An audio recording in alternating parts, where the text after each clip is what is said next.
আমি না গেলাম যমুনার ঘাটে, না তুলিলাম জল,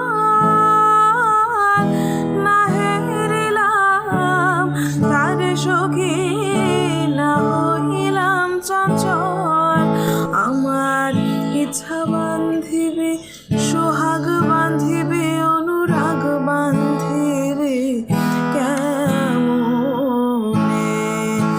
আমার হাত বান্ধিবি, পা বান্ধিবি, মন বান্ধিবি কেমনে? আমার চোখ বান্ধিবি, মুখ বান্ধিবি, পরাণ